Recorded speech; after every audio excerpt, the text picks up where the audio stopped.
मार्च 2020 में जो चालू हुआ, और धीरे धीरे वो पूरी जगह फैल गया, पूरी दुनिया में उसके केसेस चल रहे हैं और पूरी दुनिया में वैक्सीन का ड्राइव चल रहा है।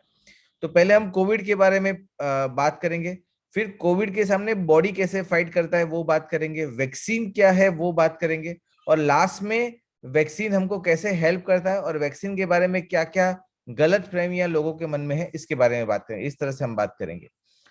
आप ये जो देख सकते हैं, तो जो कोविड का वायरस है वो आपके शरीर में जाता है, आपकी इम्यून सिस्टम को असर करता है, आपके फेफड़े को असर करता है और आपकी खून की नसों को असर करता है।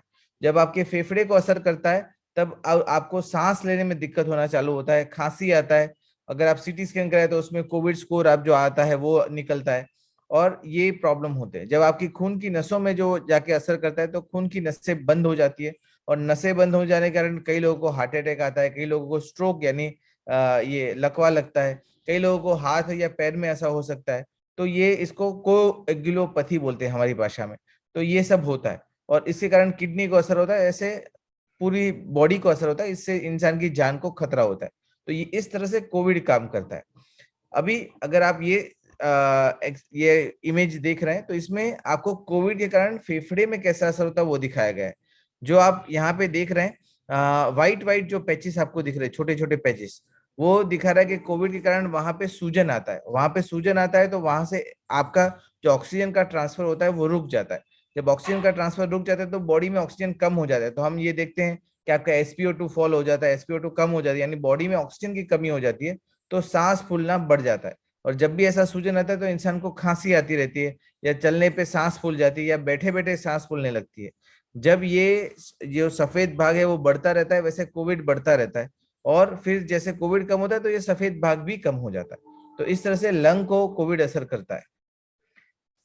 अभी कोविड के सामने बॉडी कैसे रिस्पॉन्ड करता है वो हम बात करते हैं। तो कोविड के सामने बॉडी इस तरह से, जैसे हमारे में कैसा रहता है कि पुलिस है और सेना है, यानी दो प्रकार का सिस्टम है कि जो अंदर की बॉडी देश की सिस्टम को बिगड़ने नहीं देता है।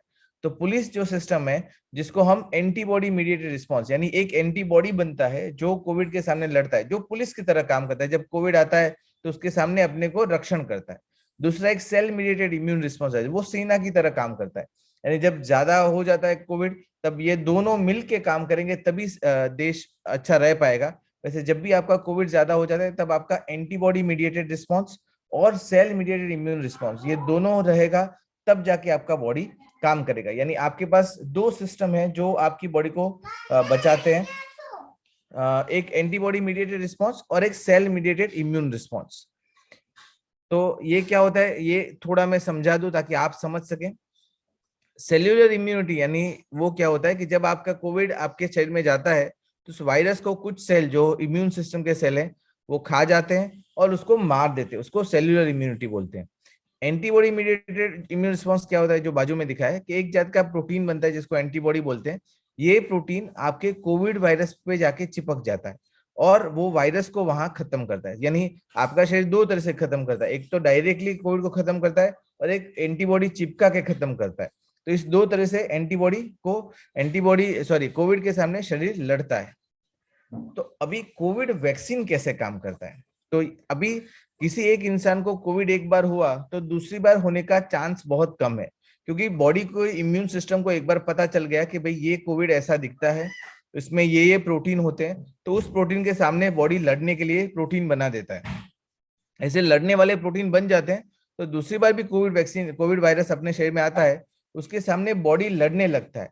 तो कोविड का ताकत कम हो जाता है कोविड, इसलिए तो आपको आपका दुश्मन का पता है, तो आप जब आपके दुश्मन को अच्छे से जानते हो तो आप उसके सामने अच्छे से लड़ सकते हैं।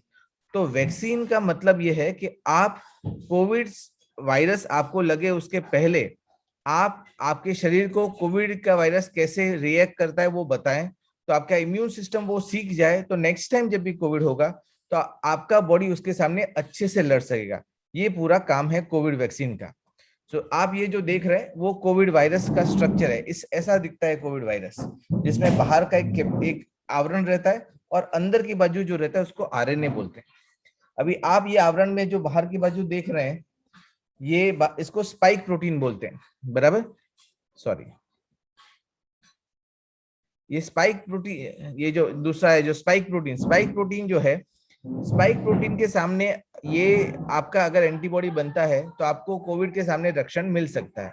तो आप ये स्पाइक प्रोटीन के सामने एंटीबॉडी बनाने का कोशिश करते हैं। जो कोविशील्ड है, कोवैक्सीन है, ये दो प्रकार का वायरस जो वैक्सीन है वो स्पाइक प्रोटीन के सामने आपका काम करता है। दूसरा जो रहता है वो उसको एमआरएनए बोलते हैं। आरएनए जो है वो सेल के भीतर रहता है। तो एमआरएनए जो रहता है, एमआरएनए वैक्सीन जो रहता है वो आरएनए से बनता है। तो आप ये समझिए कि कोविड की वैक्सीन में कोविड का पूरा वायरस नहीं होता है, उसका एक भाग ही होता है, यानी आइदर या स्पाइक ग्लाइकोप्रोटीन होगा या एमआरएनए होगा। तो ये एक भाग है जिसके सामने ये एंटीबॉडी बनेगा। तो कोविड के वैक्सीन से कभी भी आपको इन्फेक्शन नहीं हो सकता। क्यों नहीं हो सकता? क्योंकि उसमें पूरा वायरस है ही नहीं। वायरस का एक छोटा सा हिस्सा जो इन्फेक्शन नहीं कर सकता, उतना हिस्सा ही आपकी वैक्सीन में है। तो आपको कभी भी वैक्सीन से वायरस का इन्फेक्शन हो सकता नहीं है। एमआरएनए वैक्सीन में अगर आप ये देखिए तो ये जैसे पूरा जो सेल है, पूरा जो वायरस है, उसका एक छोटा हिस्सा का लेके उसका आप वैक्सीन बनाते हो। तो जब वो आप वैक्सीन देते हो तो बॉडी को ऐसे लगता है कि मेरे को इन्फेक्शन हुआ है, क्योंकि वो सिर्फ वो प्रोटीन को पहचानता है। जैसे वो आएगा तो इम्यून सिस्टम एक, जैसे अपना इन्फेक्शन होके कैसा रिस्पॉन्स आता है वैसा बॉडी में रिस्पॉन्स चालू होता है। हमने जो बात किया था सेल मीडिएटेड इम्यून रिस्पॉन्स और एंटीबॉडी मीडिएटेड इम्यून रिस्पॉन्स, ये दोनों जनरेट होता है, दोनों बनता है। जब दोनों बनता है तो बॉडी पूरा तैयार हो जाता है कि नेक्स्ट टाइम जब भी कोविड होगा तो अपने उसके सामने कैसे लड़ेंगे, कैसे काम करेंगे, कैसे उसको हराएंगे। उसके लिए ये, अगर आप नीचे लास्ट में देखेंगे तो ये जो बनाए वो प्रोटीन बनाए और उसके बाद बाजू में जो है सेल मीडिएटेड इम्यून सिस्टम भी बनाए। तो ये दोनों चीजें बन जाती है। अभी जो ऑक्सफोर्ड वैक्सीन है, ऑक्सफोर्ड वैली वैक्सीन जो कोविशील्ड जो हमको मिलता है, वो क्या है? तो कोविशील्ड में बेसिकली जो वायरस रहता है वो मंकी से, चिंपांजी से लिया जाता है, एडिनो वायरस, जो अपने को असर नहीं कर सकता। उसमें ये लोग कोविड वायरस का एक प्रोटीन डालते हैं ताकि वो वायरस असर नहीं कर सके, आपको परेशान नहीं कर सके, पर वो प्रोटीन अपने बॉडी में चला जाए और अपना बॉडी पहचान ले कि ये कोविड का प्रोटीन ऐसा दिखता है जिसके सामने इस तरह से इम्यून सिस्टम का रिस्पॉन्स बनाना है। तो इस तरह से हम काम करते हैं। तो कोविशील्ड इस तरह से काम करता है। तो वैक्सीन क्या नया चीज है? नहीं नहीं, वैक्सीन नया चीज नहीं है। इस तरीके से जो आप देख रहे हैं ये टेक्नोलॉजी बहुत सालों से है। बहुत सालों से हम इस तरह से चिंपांजी के वायरस में अपना वायरस का प्रोटीन डाल के ये सब पहले से ही कर रहे हैं। अगर आप बच्चों का वैक्सीन देखें तो डिप्थेरिया है, पर्टुसिस है, टिटेनस है, डीपीटी जो इसको बोलते हैं। पोलियो का वायरस का वैक्सीन, पोलियो वायरस का वैक्सीन होता है। हम इन्फ्लुएंजा वायरस या मीजल्स वायरस जो माता बोलते हैं उसका वैक्सीन भी लगाते हैं। मम्स का वैक्सीन लगाते हैं। रूबेला का वैक्सीन प्रेग्नेंट लेडी और बच्चों में लगता है। उसके अलावा हेपेटाइटिस बी का वायरस, हेपेटाइटिस ए का वायरस का वैक्सीन हमारे पास है।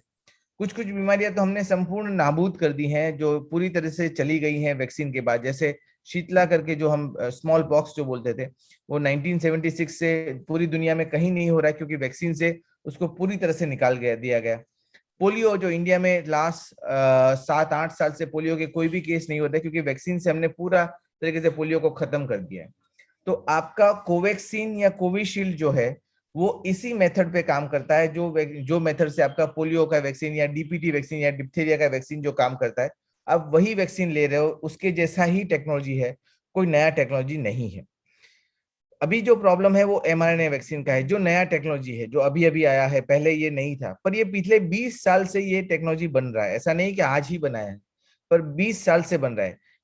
तो ये एमआरएनए टेक्नोलॉजी अच्छा है। क्यों अच्छा है? क्योंकि आपने देखा होगा कि एमआरएनए वैक्सीन पहले आ गई, जो कोविशील्ड या कोवैक्सीन बाद में आई, क्योंकि एमआरएनए टेक्नोलॉजी से आप चीजें फास्ट कर सकते हैं। तो एमआरएनए टेक्नोलॉजी से वायरस का आप ज्यादा नियंत्रित कर सकते हैं। अगर आप देखेंगे तो एमआरएनए वैक्सीन ज्यादा इफेक्टिव भी है। अगर हमारा कोविशील्ड या कोवैक्सीन से mRNA vaccine are more effective, ज्यादा इफेक्टिव है। तो उससे फास्ट डेवलपमेंट होता है, अच्छा इफेक्ट आता है, और वो अच्छा टेक्नोलॉजी है जो 20 साल से अच्छी तरह से यूज हो रहा है, बिना किसी झिझक हमने यूज किया हुआ है। अभी हम 4 वैक्सीन का बात करें, 5 वैक्सीन जो इंडिया में अवेलेबल हो सकते हैं। एक तो अपने पास ऑक्सफोर्ड एस्ट्राजेनेका का जो वैक्सीन है, जिसको हम कोविशील्ड बोलते हैं। भारत बायोटेक का कोवैक्सीन जो इंडिया में बना हुआ वैक्सीन है, बराबर बाकी सब वैक्सीन तो बाहर के बने, पर ये इंडिया में इंडियंस ने बनाया हुआ वैक्सीन है। और एक स्पुतनिक 5 जो अभी आया है। फाइजर एंड मॉडर्ना का वैक्सीन सबसे पहले आया था, जो यूएस में आया था। ये दोनों एमआरएनए बेस्ड वैक्सीन है। अभी तक दोनों इंडिया में अवेलेबल नहीं है। दोनों में मेन जो दिक्कत है कि उनको बहुत लो टेम्परेचर पे रखना पड़ता है, -20 डिग्री एंड -70 डिग्री। तो इतना टेम्परेचर लेके आप कम्युनिटी में बाहर लोगों के पास जाना बहुत मुश्किल है। किसी हॉस्पिटल में है तो इजी रहता है, पर सब जगह इसका अवेलेबिलिटी उसके लिए थोड़ा दिक्कत वाला काम है। दूसरा चीज, ये 95%, 95% इफेक्टिव है, तो बहुत अच्छी चीज है। ये एफडीए से अप्रूव है। इसमें दोनों में 2 डोज लगते हैं, जिसमें फाइजर में 3 वीक के बाद लगता है और मॉडर्ना में 4 वीक के बाद डोज लगता है। पर ये दोनों वैक्सीन इंडिया में आज तो अवेलेबल नहीं है, सो हम इसका बात करेंगे, पर ये अपने लिए आज एक ऑप्शन नहीं है। अगर भविष्य में मिलता है तो ये आपकी कोवैक्सीन या कोविशील्ड से बेटर वैक्सीन है, उसके लिए मना नहीं करूंगा एफिकेसी वाइज। बाकी और कुछ साइड इफेक्ट तो सबका सेम ही रहता है। अभी जो हमारे पास अवेलेबल है 2 वैक्सीन पहले, जिसको हमने काफी हद तक यूज किया, अराउंड 25 करोड़ लोगों में हमने ये वैक्सीन ऑलरेडी यूज किया है। वो 2 वैक्सीन है कोविशील्ड और कोवैक्सीन, जिसमें हमने कोविशील्ड ज्यादा यूज किया है, कोवैक्सीन कम यूज किया है। मैंने खुद ने कोविशील्ड लिया है 2 डोज। तो कोविशील्ड जो वैक्सीन है, इसको रेगुलर फ्रिज में आप रख सकते हैं। ये रिकॉम्बिनेंट वायरल टेक्नोलॉजी जो हमने बात किया कि चिंपैंजी के वायरस को लेके, और इसमें एक थोड़ा सा पोर्शन आप ये कोरोना वायरस का डाल के फिर आप रस्सी बनाते हो, ये 70 से 90% में इफेक्टिव है। 70 से 90% यानी अच्छा इफेक्ट बोलूंगा मैं। इसमें 2 डोज लगते हैं, पहले 1 महीने के अंतराल पे लगते थे, अब धीरे धीरे बढ़ा के उसको 85 डेज यानी 3 महीने के अंतराल में हम ये 2 डोज लगाते हैं, बराबर। ये दोनों वैक्सीन, कोवैक्सीन और कोविशील्ड या स्पुतनिक 5 जो तीसरा अप्रूव्ड वैक्सीन इंडिया में है, वो ये तीनों वैक्सीन 18 साल की ज्यादा उम्र के लोगों में ही लगता है। 18 साल से कम उम्र के लोगों में अभी भी ये वैक्सीन अप्रूव्ड नहीं है, क्योंकि उनमें कोरोना इतना ज्यादा स्ट्रांग होता भी नहीं है कि जिसमें अपने को ज्यादा वैक्सीनेशन करने का जरूरत पड़े। अभी साइड इफेक्ट की बात करें, सो साइड इफेक्ट में जब भी आप वैक्सीन लेंगे तो आपको माइल्ड कोरोना टाइप सिम्टम आएंगे, यानी आपको बुखार होगा, आपको शरीर दर्द होगा, नेक्स्ट 3 से 4 दिन आपको ये हो सकता है। उसके लिए आपको पैरासीटामोल लेना है, आपके जो डॉक्टर हैं आपको दवाई देंगे, पर खाली वो करना है। शरीर दर्द होगा, सर दर्द हो सकता है, बुखार आ सकता है। जनरली कई एक लाख में से एक आध पेशेंट को कई बार रिएक्शन जैसा आ सकता है, ज्यादा कुछ नहीं होता है, तो कोई चिंता वाला बात नहीं है। हमेशा वैक्सीन जो है हॉस्पिटल सेटिंग में ही दिया जाता है, तो कोई टेंशन वाला बात नहीं है, आप वैक्सीन इजीली ले सकते हैं। अभी बात होती है कि भाई मेजर क्या साइड इफेक्ट होते हैं, तो गवर्नमेंट ऑफ इंडिया ने रेगुलेशन बनाया था कि मेजर कोई भी साइड इफेक्ट हो तो उसको नोटिफाई किया जाए। तो जो भी कोई पेशेंट को जैसे दाखिल करना पड़ा या कोई पेशेंट को कोई भी मेजर प्रॉब्लम होता है, तो हर चीज गवर्नमेंट को नोटिफाई होती है कि ये पेशेंट को इतने टाइम बाद ये कॉम्प्लिकेशन हुआ है। ऐसे कोई मेजर इश्यूज अभी तक नहीं देखे गए। हर चीज का अपना साइड इफेक्ट रहता है, पर इसका साइड इफेक्ट लेस देन 0.01%। जो मेजर साइड इफेक्ट बोलेंगे जिसके लिए दाखिल करना पड़े, तो वो अराउंड 10 लाख में से एक आध पेशेंट को कुछ चीज 1-2 दिन के लिए दाखिल करना पड़ता है। मेजरली किसी को कोई मेजर साइड इफेक्ट होता नहीं है। तो ये वैक्सीन इस तरह से काफी हद तक सेफ है। अभी लास्ट में हम बात करेंगे स्पुतनिक 5, ये जो रशियन वैक्सीन है जो अभी इंडिया में लॉन्च हुआ है।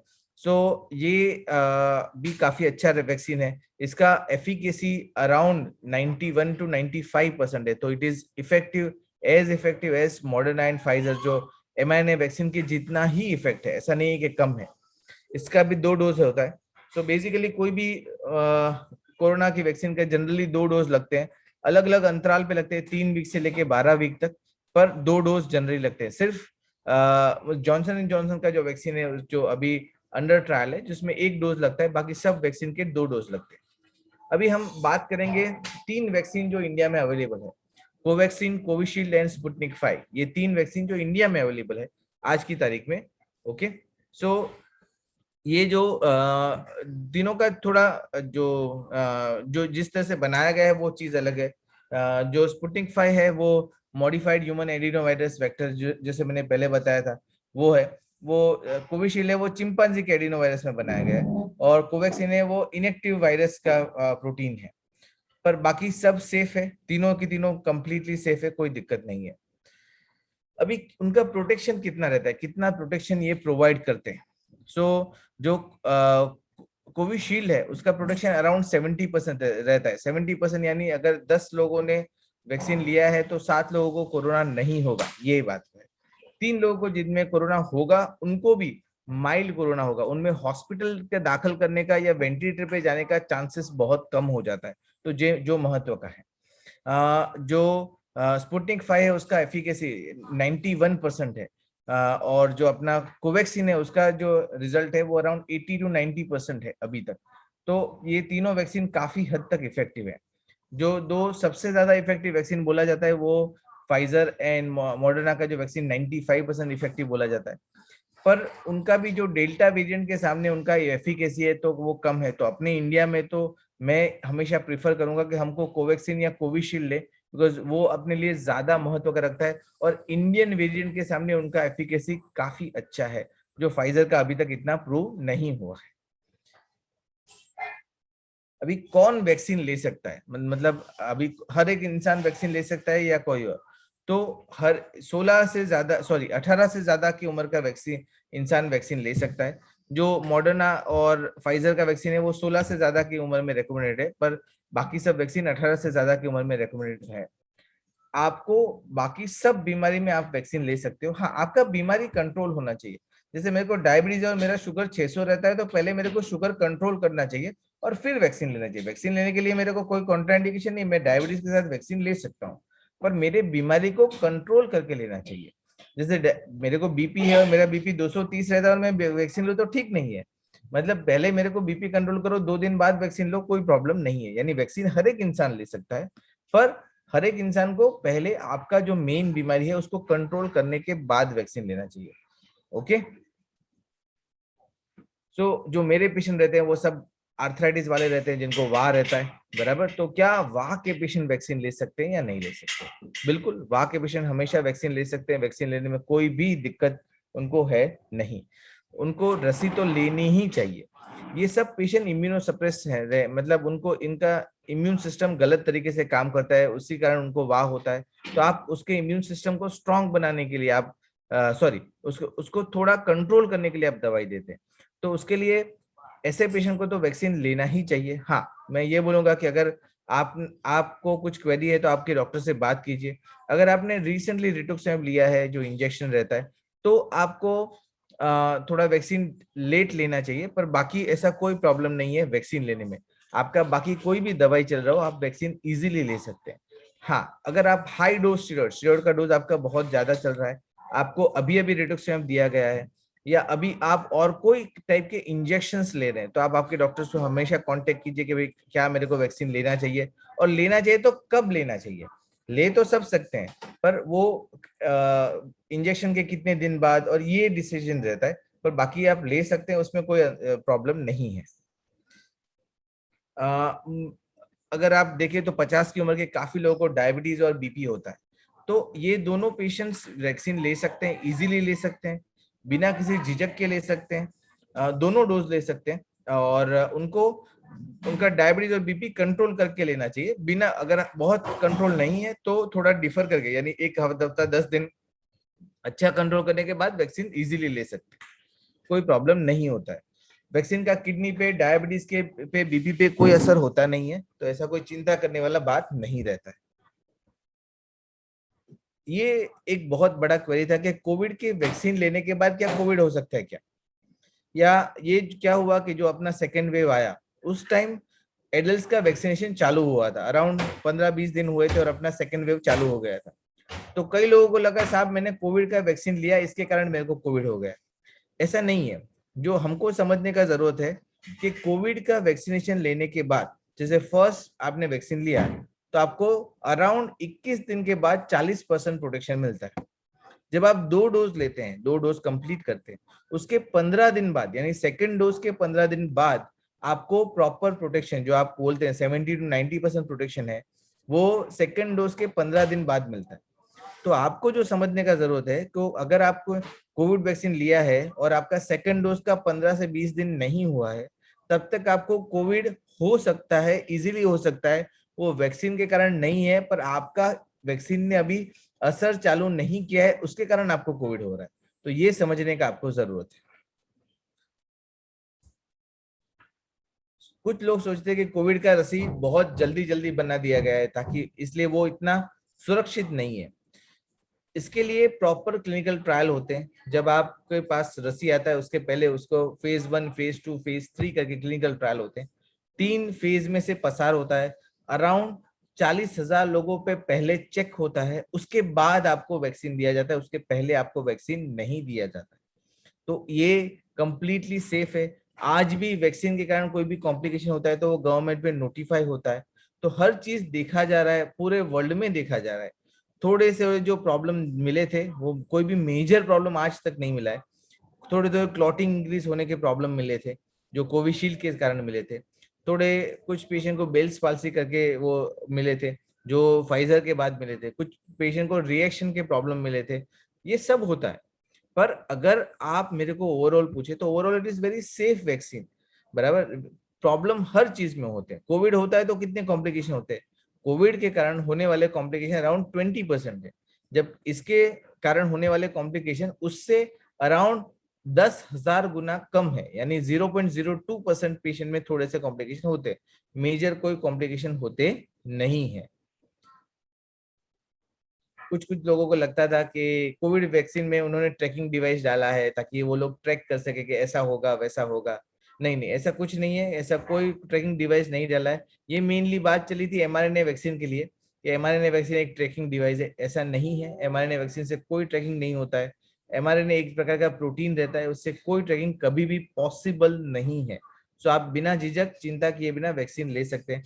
इंडिया में तो एमआरएनए वैक्सीन अवेलेबल ही नहीं है, सो वो बात ही नहीं है। पर आप वो फिर भी आप कोविड वैक्सीन इजीली ले सकते हैं।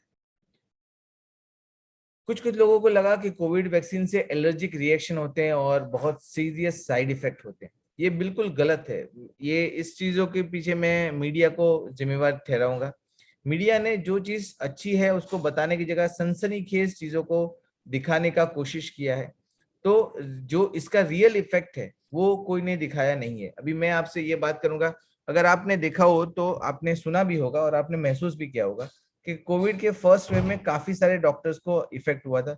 काफी डॉक्टर की डेथ भी हुई थी बिकॉज कोविड उस टाइम नया नया था, किसी का वैक्सीनेशन नहीं हुआ था। स्पेशली डॉक्टर्स का कोई भी वैक्सीनेशन नहीं हुआ था। अगर ये सेकेंड वेव के पहले सब मेडिकल फ्रेटर्निटी का वैक्सीनेशन हो गया था।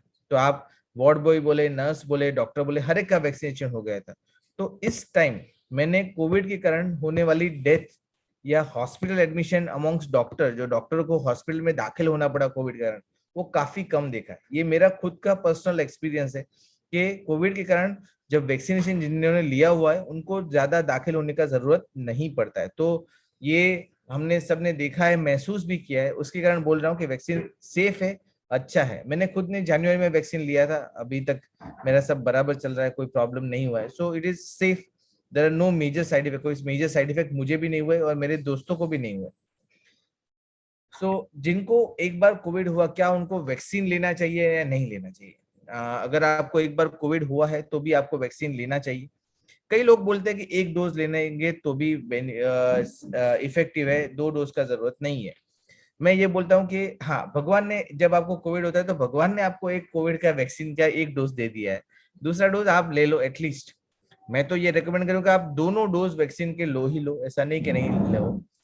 इसमें क्यों ऐसा करना है वो भी समझाता हूँ कि जब आपको कोविड नेचुरली होता है तो कई लोगों में 4 महीने में उसके एंटीबॉडी चले जाते हैं, जिसके कारण आपको कोविड होने के बाद भी वापस कोविड होने का चांसेस बढ़ जाता है। जब आप वैक्सीन लेते हो तो वो एंटीबॉडी का रिस्पॉन्स जो है वो लंबा टिकता है। तो उसके कारण आपको बार बार कोविड होने की शक्यता कम हो जाता है। इसीलिए आपको कोविड का वैक्सीन कोविड होने के बाद भी लेना चाहिए। कब लेना चाहिए, हाँ, ये महत्व का है। मैं जनरली रेकमेंड करता हूँ कि आप 8 से 12 वीक के बाद लीजिए।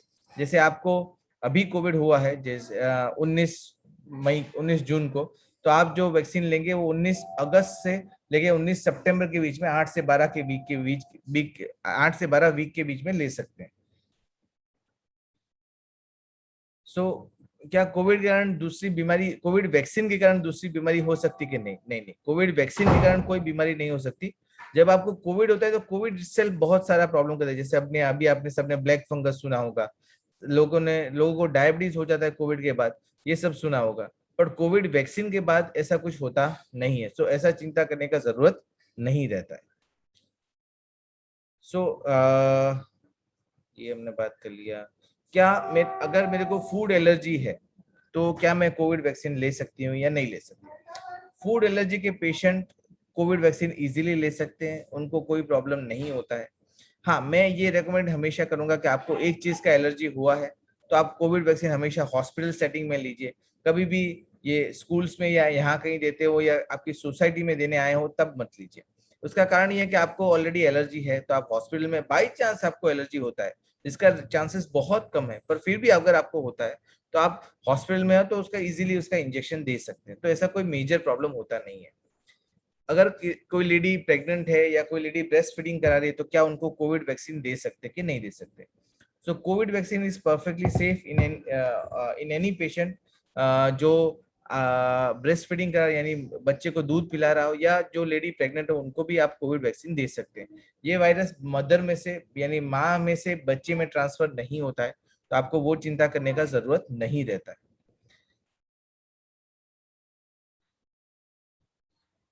क्या कोविड वैक्सीन के बाद आपको मास्क पहनना पड़ेगा? क्या सोशल डिस्टेंसिंग यानी दो इंसान के बीच अंतर रखना क्या जरूरी है कोविड के बाद या नहीं? सो कोविड वैक्सीन लेने के बाद आप मास्क पहनना बंद नहीं करेंगे, आप सोशल डिस्टेंसिंग बंद नहीं करेंगे, वो बंद नहीं कर सकते। क्यों नहीं कर सकते ये भी समझाता हूँ कि आपने देखा होगा कि वैसे कोई भी वैक्सीन हो वो 100% इफेक्टिव नहीं है, मतलब 100% नहीं है। उसमें से 5% से लेके 30% लोगों को बाद में भी कोविड होता है। हाँ, उसका सीवियरिटी यानी उसका ताकत कम रहेगा पर कोविड हो सकता है। तो अगर हम ये फॉलो करेंगे तो अपने को कोविड नहीं होगा, तो एक एक्स्ट्रा प्रोटेक्शन है, सेकंड सेकंड शील्ड जिसको बोल सकते हैं। तो हमेशा आपका मास्क और सोशल डिस्टेंसिंग तो चालू ही रखना है। ये हमने बात कर लिया। अगर आपको किडनी का प्रॉब्लम है, आप डायलिसिस पे हैं, तो भी आप कोविड वैक्सीन ले सकते हैं, कभी उसमें कोई दिक्कत नहीं है। ये हमने बात किया। दैट्स ऑल, ये मेरे सब था। अभी हम क्वेश्चन लेंगे। Admin? But yes, sir. Yeah, so can we take the questions now? Sir, there are already few questions, sir, which are there in the chat box. I'll take them one by one. Yeah. Sir ये पहला question आया है mister Kapse से। हरीश कापसे जी ने पूछा है। Yeah, I know. Covaxin माते please जानाबो and हितल ने वैक्सीनेशन कराए तो वंधो नहीं आवे। Okay. So please details में जानाबो ने thanks. It's in Gujarati. Yeah, I understood. I know the patient. Yeah, see, Mr. Kapse आपसे बात करना चाहूंगा। See, अभी आपको तीनों में से कोई भी वैक्सीन मिलता हो आप ले सकते हैं। पहला चीज, ऐसा नहीं कि ये वैक्सीन मिलेगा, ये वैक्सीन मिलेगा, ये बेटर है, ये बेटर है, ये बेटर। मेरे हिसाब से तीनों वैक्सीन सेम है। आपको एफिकेसी में जो 70%, 80%, 90% दिखता है, वो जो डेटा है वो इंडियन डेटा अगर आप देखेंगे तो वो भी वेरी करेगा। तो मेरे हिसाब से तीनों वैक्सीन सेफ है और तीनों में से कोई भी ले सकते हैं। आपको जो भी मिलता है वो ले सकते हैं। ईतल जी का मुझे पता है कि उनका स्टेरॉइड डोज इतना ज्यादा नहीं है, सो आई नो वेरी वेल। सो उन वो वैक्सीन इजीली ले सकते हैं, बिना किसी झिझक के ले सकते हैं। Okay, right. आई होप हितल जी का क्वेश्चन सोल्यूशन मिल गया है। Next is from mister Ashish Barot sir. He is basically referring to a news article which was given in Divya Bhaskar. Is Covaxin banned in India? Not at all. Covaxin is not banned in India. Covaxin is easily available. अगर आप बाहर जाएंगे तो आपको Covaxin मिल जाएगा। अगर आपने अभी न्यूज फॉलो कर रहे होंगे तो आपने पढ़ा भी होगा कि गवर्नमेंट ने रिसेंटली 10 करोड़ कोवैक्सीन डोज का ऑर्डर दिया था, रिसेंटली, शायद 15 दिन पहले ही। सो कोवैक्सीन बिल्कुल बैंड नहीं है, इट इज परफेक्टली सेफ। मेरे कई पेशेंट्स ने कोवैक्सीन लिया हुआ है और उनको कोई प्रॉब्लम अभी तक नहीं हुआ है। मैं जो एक्सपीरियंस से बोल रहा हूँ, तो कोई चिंता वाला बात नहीं है। Right sir, next is from mister Kiran Gupta. What about clot formation to some patients? Yes. Okay. So clot formation in some patient has happened with Covishield basically, and some patient with Covaxin. So आप जब ये vaccine लेते हो तो पहला चीज ये कि क्या आपको पहले का ऐसा कोई हिस्ट्री है कि नहीं है। अगर ऐसा हिस्ट्री नहीं है तो चांसेस फॉर क्लॉट फॉर्मेशन बहुत बहुत बहुत कम है, ऐसा कोई मेजर रिस्क नहीं है। मेरे टोटल पेशेंट्स में आई थिंक अराउंड 1000 पेशेंट ने तो वैक्सीन लिया होगा और मैंने उनमें से किसी को मेजर इश्यू आया हो, उन्होंने मेरे को कांटेक्ट किया हो, ऐसा मेरे को नहीं याद है। हाँ, गवर्नमेंट ऑफ इंडिया का वो नोटिफिकेशन भी है कि किसी भी पेशेंट को कोई प्रॉब्लम होती है तो आप बता सकते हैं। तो ऐसा भी कोई मेजर इश्यू उनके उसमें भी नहीं आया है। अगर आप पूरा ट्रायल डेटा देखेंगे जो फाइजर का भी था, जिसमें नॉर्वे से ये इश्यू आया था शुरुआत में, तो टोटल पॉपुलेशन में शायद से 120 पेशेंट्स को ये इश्यू आया था, जिसमें नेचुरल अगर आप निकाल दे तो भी कोई मेजर रिस्क इंक्रीज होता हो ऐसा नहीं है। मैंने खुद ने लिया है, उसके बाद बोल रहा हूँ कि ऐसा कोई मेजर इश्यू नहीं है, तो आप ले सकते हैं। हाँ, अगर आपको पहले क्लॉटिंग हुआ है तो आप आपके डॉक्टर से प्रॉपर कांटेक्ट कीजिए कि क्या मतलब पहले कई लोगों को डीप वेन थ्रोम्बोसिस हुआ है, या किसी को पहले मायोकार्डियल इन्फेक्शन यानी हार्ट का अटैक आया हुआ है या स्ट्रोक आया हुआ है, तो वो ऑलरेडी दवाई ले रहे होंगे खून पतला करने का, तो उनको दिक्कत नहीं है। अगर किसी को डीवीटी हुआ है और वो दवाई नहीं ले रहे, तो आपके डॉक्टर से बात कीजिए कि क्या मैं ले सकती हूँ, और ले तो क्या ध्यान रखना वो आप बात कर सकते हैं। बाकी पेशेंट में कोई दिक्कत नहीं है। Right, thank you sir. Sir next question है मिस्टर घनश्याम जी का। या वो पूछ रहे हैं कि please confirm when we can have post covid recovery injection. I think you have already covered that sir, but post covid recovery injection, sorry. so post covid recovery when he can have the vaccination, I think that is what he means sir. Okay, so post Covid अगर आपको Covid हुआ है तो आप 8 से 12 week के बाद, बराबर, यानी दो महीने से लेकर 3 महीने के बीच में आप वैक्सीन का डोज ले सकते हैं। Right sir. So before we go to further questions sir, Mr. Sawai Khatri उन्होंने अपना हाथ उठाया है। सवाई जी, आप अपने आप को अनम्यूट करके क्वेश्चन पूछ सकते हैं सर से। सवाई खत्री जी, If he is available, then we'll talk. then we would request Miss Pooja Tripathi if she can ask a question. Ma'am, Yeah. you'll have to unmute yourself.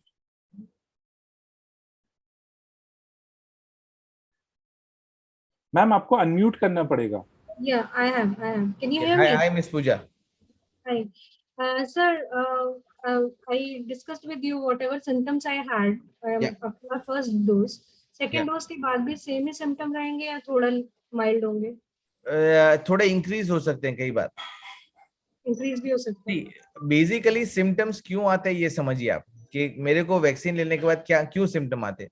तो बॉडी रिएक्ट करता है, जब आप vaccine देते हो तो body उसको virus के तरीके पहचानता है और बॉडी उसके सामने रिएक्ट करता है, बराबर। सो आपका जब नेक्स्ट होगा तो कई बार सिम्टम उतने उससे कम और कभी कभी ज्यादा भी आ सकते हैं, पर उसके कोई प्रॉब्लम नहीं है, बराबर। आप जरूरत हो तो आप डोलो यानी पैरासीटामोल ले सकते हैं, कई बार ज्यादा हो तो कोई पेन किलर जरूरत हो तो भी ले सकते हैं अगर बहुत हो तो, पर उसका कोई प्रॉब्लम नहीं है। उस सिम्टम से मत डरिए मैडम। अगर आपको कोविड हुआ तो कब कितना प्रॉब्लम होता है वो देखिए। तो Covid is more dangerous than vaccine symptoms. Thank you. Thank you, Ms. Pooja. Sir, we'll take the next question, sir. Yeah, then we'll take the whoever raised the hand, then we'll take the question from them at the end. Okay, sir. I think 2-3 people did that. Right. There are three more people, sir, who have already raised that. That's okay. Let's complete the question for you. So Okay. why vaccination period has increased from 28 to 84 days? It is due to availability.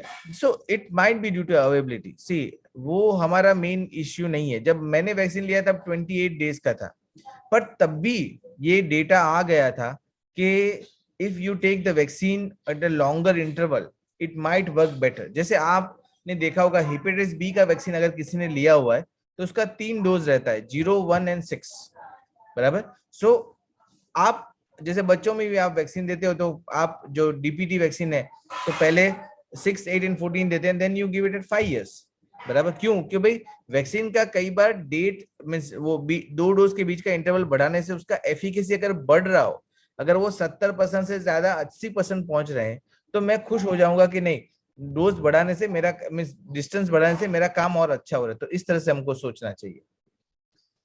बात का question था कि फोलिटेक्स injection चालू है तो क्या मैं vaccine ले सकते हैं? हाँ, फोलिटेक्स के साथ आप वैक्सीन ले सकते हैं, कोई दिक्कत नहीं है, बराबर। अगर आपको ज्यादा सिम्टम लगे वैक्सीन के बाद, अगर आपको बुखार या ज्यादा लगे तो 1 वीक के लिए आप फोलिटेक्स स्टॉप कर सकते हैं, ऐसा हो तो, बराबर। नहीं हो तो आप चालू भी रख सकते हैं। स्टीरॉयड अगर आप 10 मिलीग्राम से ज्यादा ले रहे हैं तो आपके डॉक्टर्स को कांटेक्ट करने के बाद वैक्सीन लीजिएगा, क्योंकि उसके कारण एंटीबॉडी फॉर्मेशन, वैक्सीन का असर आने का चांस कम हो जाता है ज्यादा स्टीरॉयड है तो। अगर 10 मिलीग्राम से कम स्टेरॉइड है तो आप बिना झिझक वैक्सीन ले सकते हैं, कोई प्रॉब्लम नहीं। Sir, next question है, they have taken the dose of Covaxin, sir, and it's already 35 days. So when should they take the second dose? This तो is from कोवैक्सीन Nishiv के Thakur. लिए कई लोग मींस रेकमेंड करते हैं that you should take the second dose at 4 to 6 weeks if possible for Covaxin. So if possible, if you are getting the drug vaccine, then please take vaccine. आप vaccine ले लीजिए, क्योंकि जो recommendation 85 days का है वो mainly Covishield के लिए, कोवैक्सीन के लिए वो रिकमेंडेशन अभी तक नहीं है। Right, thank you, sir. Sir, next is from Mr. Rakesh Jha. After taking vaccination, we should decrease the dose of immunosuppression. Like, नहीं, आपको आपका इम्यूनोसप्रेशन कम नहीं करना है। मैं कारण समझाता हूँ। जो भी आप इम्यूनोसप्रेशन ले रहे हैं वो बॉडी में अराउंड 4 से 6 हफ्ते काम करता है, तो आप थोड़ा कम किया तो भी उससे कोई इफेक्ट आएगा नहीं, बराबर। तो आपको आपका जो दवाई है उसको चालू ही रखना है, क्योंकि आपको आपका बीमारी को भी बढ़ने नहीं देना है, बराबर। सो आप आपका बीमारी दवाई चालू रखिए, दवाई बिल्कुल कम मत कीजिए, और आप वैक्सीन ले लीजिए। हाँ, अगर आप, मैंने पहले भी बोला कि अगर आप फोलिटेक्स के अलावा कोई इंजेक्शंस ले रहे हैं, अगर आप रिटुक्सिमैब इंजेक्शन ले रहे हैं, या आप स्टेरॉइड का डोज 10 मिलीग्राम से ज्यादा ले रहे हैं, तो आपके डॉक्टर को कांटेक्ट कीजिए कि वैक्सीन के पहले मेरे को क्या चेंज करना। बट रूटीन जो दवाई जैसे सल्फासाइजिन है, लेफ्नो है, फोलिटेक्स है, उसके लिए कभी आपको कोई चिंता करने का जरूरत नहीं है। sir, there's one question from Mr. Rakesh, but it's not very clear. Systemic scleroderma. उन्होंने अपना डायग्नोसिस लिखा है। Okay, sir. Then this is from Mr. Rajesh Pillai. I have taken both vaccinations, so any precautions now due to my precautions? So you have already covered. So yeah, तो so vaccine लेने के बाद भी आपको जो बाकी सब चीजें तो रखना ही है। आपको सोशल डिस्टेंसिंग मेंटेन करना है, आपको बाहर जाते वक्त मास्क पहनना है, सब करना है। आप वैक्सीन आपको एक प्रोटेक्शन देता है, पर ये चीजें जो आप करते हो उससे आपको सेकंड प्रोटेक्शन मिलता है। तो इट इज ऑलवेज बेनिफिशियल कि आप बाकी सब चीजें छोड़े नहीं। खाली ये यूएस में सीडीसी ने ये बोला था, खाली एक ही कंट्री है जिसने कि भाई मास्क पहनना, अगर आप सोशल डिस्टेंसिंग मेंटेन करते तो मास्क पहनना जरूरी नहीं है, अगर आप आपने दोनों वैक्सीन लिया है। और दूसरा चीज, जब आपका मेजर पॉपुलेशन वैक्सीनेटेड है, तब उन्होंने ये क्यों बोला था कि वहां पे काफी हद तक पॉपुलेशन को वैक्सीनेशन हो चुका है, अपने यहाँ पे अभी भी काफी हद तक पॉपुलेशन का वैक्सीनेशन बाकी है। सो हम ये रिस्क नहीं ले सकते। शायद हम भी जब पूरा वैक्सीनेशन कर देंगे, पूरा पॉपुलेशन वैक्सीनेट हो जाएगा, तो हमारे यहाँ भी गाइडलाइंस चेंज हो सकती है, पर उसके लिए पहले पूरा वैक्सीनेशन चाहिए। So next is from Mr. Himanshu Agarwal. अगर हमें कोरोना हुआ हो बट टेस्ट ही नहीं करवाया हो, तो वैक्सीन ले ली हो, तो क्या वैक्सीन असर करेगी? बिल्कुल असर करेगी। आपको कोरोना हुआ कि नहीं हुआ उससे वैक्सीन का कोई संबंध नहीं है। कोरोना हुए जिसको हुआ है उन पेशेंट को भी वैक्सीन लेना चाहिए, और जिनको नहीं हुआ है उन पेशेंट को भी वैक्सीन लेना चाहिए। तो आपके कोरोना हुआ, आपने पता किया नहीं पता किया, उस पे से वैक्सीन डिसाइड मत करो। हर एक इंसान को वैक्सीन लेना और लेना ही है। Sir, I think then we have a very interesting question from Ms. Swati Shah. What she wants to ask is, sir, pregnancy planning में रस्सी लाई सके? I believe if anybody is planning for pregnancy, are they allowed to take the vaccine? Yes, you are perfectly right. So आपका pregnancy planning है तो भी आप vaccine ले सकते हैं। वैक्सीन लेने से कोई भी दिक्कत नहीं होता है। वैक्सीन बच्चे तक नहीं पहुंचता है या बच्चे को कोई भी असर नहीं करता है, तो आप बिना झिझक वैक्सीन ले सकते हैं। Right. So next is from Mr. Savai Khatri. So my mom Santosh Devi taken the first dose on 10th May and now she is COVID positive on 12th June.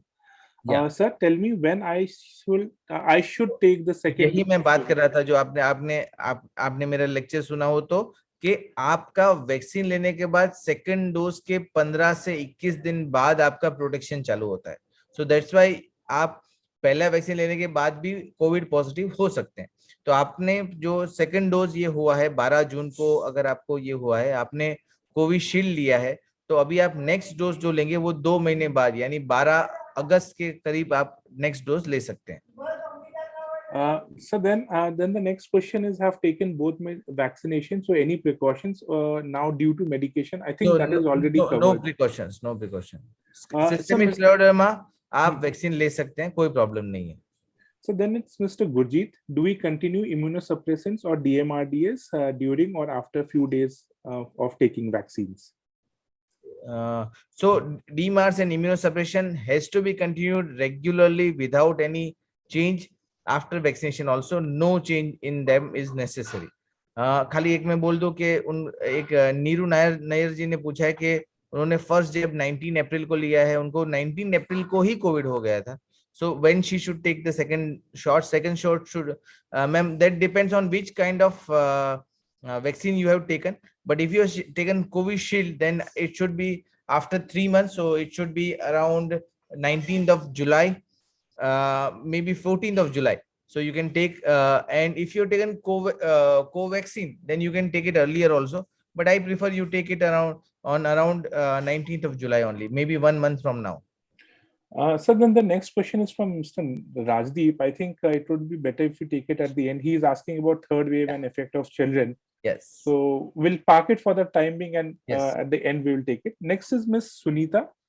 Sir, first dose Covishield लगाने के बाद अगर second dose Covaxin लग जाए और vice versa, I think this is another common question that many people have. So I generally ये मैं बोलूंगा कि ऐसा नहीं करना चाहिए, बराबर, कि आपको एक कोविशील्ड लगा और एक कोवैक्सीन लेगा, क्योंकि ऐसा कोई ट्रायल यानी हमारे पास साइंटिफिक डेटा मेरे पास नहीं है. हाँ, आप लगा सकते हैं, अगर आप मेरे को पूछे तो आप कर सकते हैं, करने में कोई हर्जा नहीं है. पर जब तक हो सके मैं ये बोलूंगा कि अगर आपको एक कोविशील्ड लगाए तो दूसरा कोविशील्ड ही लगाइए, एक कोवैक्सीन लगाए तो दूसरा कोवैक्सीन ही लगाइए. ट्राई कीजिएगा आपको वही मिले, चेंज मत कीजिए. Thank you, sir. Next is Miss Pratibha. I am a RA patient. Because of my medications, I got severe red and itching rashes all over my body. I am worried if it will happen again if I take vaccine. Please suggest. Miss Pratibha ji, ऐसा जरूरी नहीं है. ये vaccine लेने के बाद rashes आए वैसा जरूरी नहीं है. आपको दवाई से हुआ था, वो दवाई का सेंसिटिविटी था. वैक्सीन से सेंसिटिविटी होगा वो जरूरी नहीं है. हाँ, मैं हमेशा रेकमेंड करूंगा कि आप जब भी वैक्सीन ले तो आप हॉस्पिटल सेटिंग में ले, तो बाई चांस भी आपको रिएक्शन होता है तो उसको वहीं पे मैनेज कर सके, और वैक्सीन लेने के बाद आधा घंटा वहीं पे बैठे. मुझे नहीं लग रहा आपको कुछ होगा, पर हाँ, precaution is always better than anything. So precaution लेके जाइए, पर वैक्सीन ले लीजिए please. So then we have one more question. The name is not clear. This gentleman or woman, she had or they had the first vaccine on 20th of March, and during May they got COVID positive, which came, the negative report came on 15th of May. Now they want to understand when they should take the second dose, but they have not mentioned which vaccine they have taken. So that's okay. Now the time period has already been 3 months, so they should take as early as possible. Okay, sir. So basically, you had COVID in May. So that was natural second dose that I infer from here. So 15th of May. So it has been 4 weeks, more than 4 weeks. अभी already हो चुका है. So wait for 2 more weeks. So basically, if you जो मेरा vaccine का efficacy है वो भी मेरे को देखना रहता है. After COVID, you should take vaccine after 8 to 12 weeks. But जो वैक्सीन का एफिकेसी है वो भी अपने को देखना रहता है. तो वैक्सीन का एफिकेसी देखे तो that is around 3 months. So you are safe to take vaccine maybe 2 weeks from now. Right, sir. So the next question is from Anisha Nanda. Is it necessary to do a COVID test before taking the vaccine? Because if I am asymptomatic, then how will I know whether to take the vaccine or not? Ma'am, first thing, आपको अगर आप asymptomatic हैं तो आपको Covid हुआ होगा तो भी कितने टाइम पहले हुआ होगा वो भी पता करना मुश्किल है. कई बार जो आरटीपीसीआर है वो पॉजिटिव रहता है 3-3 महीने तक. आपने देखा होगा पेशेंट्स में आरटीपीसीआर पॉजिटिव रहता है. So RTPCR is not a test जो हमको कोविड वैक्सीन के पहले करना चाहिए. मैं रिकमेंड नहीं करूंगा. अगर आप एसिम्प्टोमेटिक है तो भी कोई दिक्कत नहीं है. ये वायरस आपके इम्यून सिस्टम को डाउन नहीं करता, ऐसा कुछ नहीं करता है जिससे आपको कोविड होगा. सो आप बिंदास वैक्सीन ले सकते हैं बिना covid test. So don't do covid test before vaccine. So then there's a very general query from Mr. Jeeta Bhai Patel. What they are asking is that on the Aadhaar card the date of birth is wrong and they have completed 18 years. So I think they can use some other proof of identity which is valid on the CoWIN app. Mr. Sunil Londe has asked that their gynecologist is preferring not to take vaccine as far as possible. See, different people have Hindi में बात करूंगा कि हर एक लोगों के अलग अलग reservation है वैक्सीन के बारे में. But overall vaccine is very safe. भले डेटा कम है पर प्रेग्नेंट लेडी में और लैक्टेटिंग वुमन में भी अगर आप सीडीसी गाइडलाइन देखें तो वो भी रेकमेंड करते हैं, आप ले सकते हैं, बिना झिझक ले सकते हैं। बराबर। मेरा ये है कि अगर कोरोना होता है तो कितना प्रॉब्लम होता है। सो अपने को कोरोना से जो प्रॉब्लम होता है वो बहुत ज्यादा प्रॉब्लमेटिक है। वैक्सीन से ऐसा कोई मेजर प्रॉब्लम नहीं होता है, बच्चे पे असर नहीं होता है, तो आप बिना झिझक वैक्सीन ले सकते हैं। और इसका डेटा इंडिया में धीरे धीरे जनरेट हो ही रहा है, और अभी तक का जो डेटा है वो भी अपने को दिखाता है कि इस परफेक्टली सेफ, कोई दिक्कत नहीं है। Right. Sir, then Miss Anisha Nanda ji, she had another way. If after the vaccine I do not show any symptoms, then is it required to do the antibody test?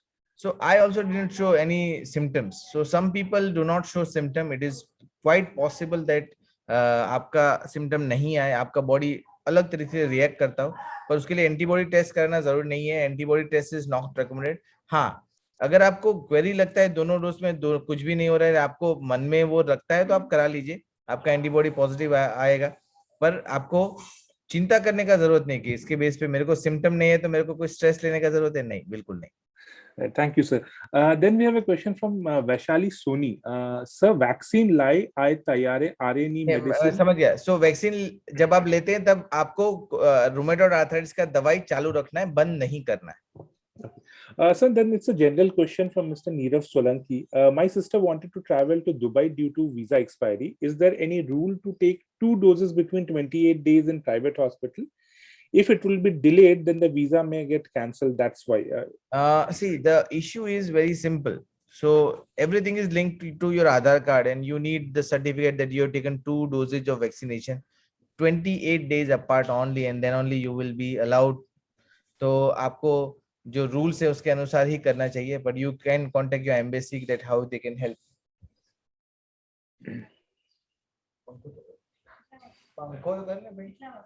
10 minutes. Sure. Sorry. No problem, sir. So probably they would need to contact their embassy and then find a solution to it. Sir, then there's a question from Ms. Pratibha. Sir, Covishield की website में FAQ में लिखा है कि rheumatoid arthritis patient को doctor से consult करके लेना चाहिए, तो वैक्सीन में जॉइंट को इफेक्ट करने जैसा कोई एलिमेंट है?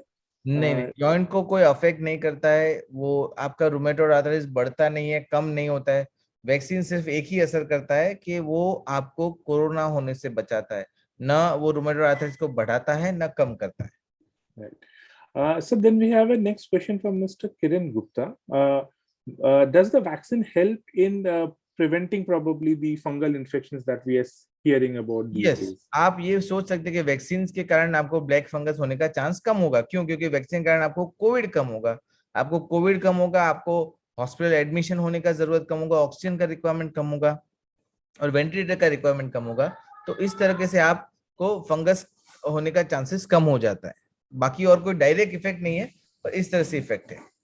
Sir, the next patient is from Jodhpur Rajasthan, mister Krishna Rajpurohit ji. मेरा WBC 4000 से नीचे रहता है, आपका ट्रीटमेंट चल रहा है, मुझे कोविड हुआ था 1 मई को, 10 दिन ऑक्सीजन पर हॉस्पिटल में एडमिट रहा, वीकनेस बहुत है, अभी मैं वैक्सीन लगवा सकती हूँ क्या? कृष्णा जी, मुझे आपका केस परफेक्टली याद है। आपके केस में ये मैं बोलूंगा कि आपका इम्यून सिस्टम जो है अलग तरीके से काम करता है। आपको कोविड हुआ है तो आप वापस वैक्सीन लगा सकते हैं, पर मैं आपको स्ट्रांगली रिकमेंड करूंगा कि आपके केस में एज अ स्पेशल केस आप ये जो वैक्सीन लगाने के बाद अराउंड मींस 2 वैक्सीन का डोज लगने के बाद आप एंटीबॉडी टाइटर हमेशा कराइएगा, क्योंकि आपका इम्यून सिस्टम डिफरेंट है। मुझे आपका केस याद है इसलिए आपको ये बोल रहा हूँ, बाकी सबके लिए रिकमेंडेड नहीं है, सिर्फ ये पेशेंट के लिए बोल रहा हूँ। और आप जो अगर आपको कोविड 1 मई को हुआ है तो आप अराउंड एंड ऑफ जुलाई में आपको वैक्सीन लगाना है। Thank you, sir. So the next question is from Mooldan ji.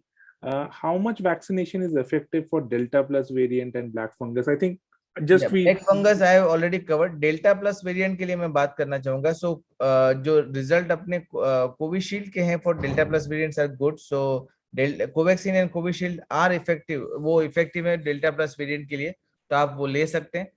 Black fungus के लिए तो सब वैक्सीन इफेक्टिव है, क्योंकि वो अपनी वैक्सीन कोविड को कम करता है, ब्लैक फंगस तो उसके कारण कम हो जाता है। Okay, sir. Sir, then it's Mr. Ghanshyam. Post-COVID, does the lungs get back to normal? My HRCT score was 23/40. I did not face any breathing problem. I recovered in home quarantine. Should I get another HRCT? Ghanshyam ji, आपको वापस HRCT कराने का जरूरत नहीं है। Covid के बाद थोड़ा सा, कई बार थोड़ा सा चेंजेस लंग में होते हैं, पर मेजर चेंजेस, अगर आपको खांसी नहीं है, अगर आपको चलने पे सांस नहीं फूल रही है, तो आपको कुछ भी और चिंता करने का जरूरत नहीं है। Sir, then it's तो एजोरान कंटिन्यू करना है, कमलाबेन चौहान। okay. सर प्रकाश पटेल जी का क्वेश्चन है, if you can help me. Vaccine के बाद बुखार आया तो ही वैक्सीन इफेक्टिव है, ऐसा बिल्कुल नहीं है। मुझे वैक्सीन के बाद बुखार नहीं आया था, फिर भी मेरा इफेक्टिव था, मैंने चेक किया था। सो इट इज नॉट नेसेसरी, जरूरी नहीं है। Sir, then Sunita Jain ji, she is asking, sir, I am taking. You can continue your tofacitinib tablet और वैक्सीन ले सकते हैं, कोई दिक्कत नहीं है। वैक्सीन कृष्ण जी का है कि क्या हमको हर साल लेना पड़ेगा, पता नहीं है, अभी हमको पता नहीं, बहुत जल्दी है ये बोलने के लिए ऐसा करना पड़ेगा, कैसा करना पड़ेगा, पर वो अपने को टाइम बताएगा कि अगर बार बार कोविड हो रहा है, चेंज हो रहा है, तो शायद हमको एक बूस्टर डोज लगवाना पड़ सकता है। पर अभी उसका कोई डेटा नहीं है हमारे पास, उसका कोई साइंटिफिक लिटरेचर नहीं है कि मैं बोल सकूं ऐसा होगा वैसा होगा। ये सब एजम्पशंस हैं, जैसे थर्ड वेव आएगा, क्या आएगा, नहीं आएगा, कब आएगा, तो हम सोच सकते हैं, पर उसका कोई तथ्य हमारे पास नहीं है। Sir, there was one more question which was a direct message, sir. Sir, any side effects of Omnacrotil 5 mg? Probably some of your patient they are on. तो ओमनाक्रोटिल 5 mg के साथ कोविड वैक्सीन का कोई प्रॉब्लम नहीं है, तो आप ओमनाक्रोटिल 5 milligram, इसीलिए मैंने बोला कि अगर आपका स्टेरॉइड 10 मिलीग्राम से ज्यादा, अगर आप ओमनाक्रोटिल 10 मिलीग्राम से ज्यादा, 12.5, 15, 20, 30 ऐसा ले रहे हैं, तो मेरे को कोविड वैक्सीन में थोड़ा डिफर करूंगा। पर अगर आप 10 मिलीग्राम से कम, यानी 7.5, 5, 2.5 ले रहे हैं, तो आप उसके साथ बिंदास कोविड वैक्सीन ले सकते हैं, कोई भी चेंज करने का जरूरत नहीं है। Sir, then we have a question which is from Ms. Pooja Tripathi, and it's basically for your clinic. I think I can answer her personally. So I'm not going to do I'm not going to start that inoculation at my clinic. The reason being that it needs a separate facility, and I need to be sure that the patient who are coming to my clinic are safe. So I will not be starting any COVID facility or COVID related activity at my clinic. Sorry. Sir, then it's a general query like Mr. Ravi Vaghela. Sir, can you please guide us which vaccine is globally valid for SII countries? So I think, as far as I understand, all vaccines. So Covaxin is still not universally accepted outside India that easily, but Covishield is very much accepted, and Sputnik 5 is also accepted. So if you have received this, either of these two, I think you are much more safer. But I think they are pushing for Covaxin also globally, so maybe we will get there also. But whatever you have received, don't worry. If you are vaccinated, mostly people will allow you to travel in all countries in near future. Thank you, sir. So then Mr. Mooldan ji ने दूसरा सवाल SLE के patient को भी normal patient की तरह ही vaccine लेना है, उसमें कोई चेंज नहीं है। हंसाबेन को ये क्वेश्चन, हाँ, ये कॉमन क्वेश्चन है कि अगर आप स्टीरॉइड ले रहे हैं तो क्या आपको म्यूकोरमाइकोसिस हो सकता है। पहली चीज समझिए कि म्यूकोरमाइकोसिस बहुत पुराना बीमारी है, ऐसा नहीं कि आज कोविड के साथ हुआ है। म्यूकोरमाइकोसिस पहले भी था, पर म्यूकोरमाइकोसिस पहले इतना होता नहीं था। ये तो कोविड के कारण ये म्यूकोरमाइकोसिस होता है, स्टीरॉइड के कारण म्यूकोरमाइकोसिस हो नहीं रहा है। स्टीरॉइड तो पहले से भी यूज हो रहे थे, इतने पेशेंट में यूज होते, आपने कभी म्यूकोरमाइकोसिस का नाम आप लोगों ने कभी नहीं सुना होगा। सो म्यूकोरमाइकोसिस होने का कारण कोविड है, स्टीरॉइड नहीं है। जो कोविड के पेशेंट को ऑक्सीजन का रिक्वायरमेंट रहता है, उसमें नाक में से ये जाता है। तो अगर आप नॉर्मल स्टीरॉइड ले रहे हैं तो प्लीज कोई भी झिझक मत रखिएगा, आप दवाई ले सकते हैं, चालू रख सकते हैं, आपको स्टीरॉइड के कारण म्यूकोरमाइकोसिस नहीं होगा। Okay, clear? Thank you, sir. I think it's a very common question many people have. Yes. Sir, then this is another question which I think many people have in their mind. Sharmila Haldar ji, she is asking, yeah, when COVID vaccine can be available to children and for what age group? First thing, 10 minutes. So Covid vaccine जो है अभी बच्चों के लिए available नहीं है, internationally recommended भी नहीं है, क्योंकि अभी तक कोविड बच्चों में इतना कॉमनली देखा नहीं जाता है, और जो जिन भी बच्चों में होता है उनको भी इतने सीरियस कॉम्प्लिकेशन नहीं होते। तो शायद से कोविड वैक्सीन जो है वो अभी तो बच्चों के लिए नहीं मिलेगा। शायद से जो यूएस में और जो ट्रायल चल रहे हैं उनमें बच्चों को दे are including now.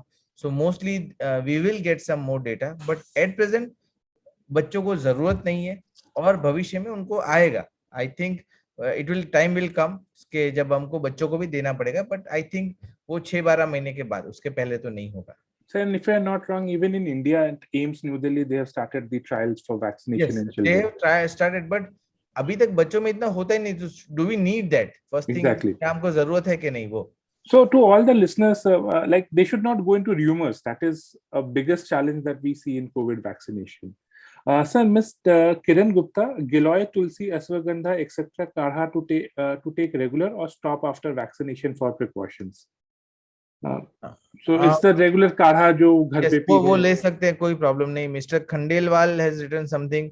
So I think ले it would be सकते हैं. better if they meet you at the hospital because it's. No, that's okay, that's okay. तो आप ले सकते हैं. मिस्टर खंडेलवाल आप ले सकते हैं, कोई प्रॉब्लम नहीं. मिस्टर राजदीप, आप उनको प्रेजेंटेशन चाहिए तो I think mister Sandipan might help you in that. We'll be sharing the recordings very soon, so where you can see the PPT and the presentation. So आप उसमें परेशान मत होइए. Sir, can we ask those people who have raised their hands to unmute? Yes. चंपा बहन जी, आप unmute करके पूछ सकते हैं question. चंपा जी, अगर चंपा जी नहीं है तो राकेश जी, अगर आपका क्वेश्चन है तो आप प्लीज पूछ लीजिए. हंसा बहन has raised hand. हंसा बहन जी. हेलो सर, स्क्लेरोडर्मा में ले सकते हैं वैक्सीन? ले सकते हैं, कोई प्रॉब्लम नहीं. ओके. महेश खंडेलवाल जी, आपने भी हाथ उठाया था, अगर आपका क्वेश्चन है तो I think we have answer mister Khandelwal. Okay sir. Champa ji, I think they are not there. Probably they have typed their questions. So thank you very much, sir. Thank you all. And thank you to all the participants. रस्सी ले लीजिए, कोई tension मत कीजिए, बिना झिझक vaccine ले लीजिए please. Okay. Thank you very much, sir, from the MQ family and for your time, sir. Thank you, sir. Thank you very much, sir. Thank you. Bye. Thank you, all participants. Thank you very much.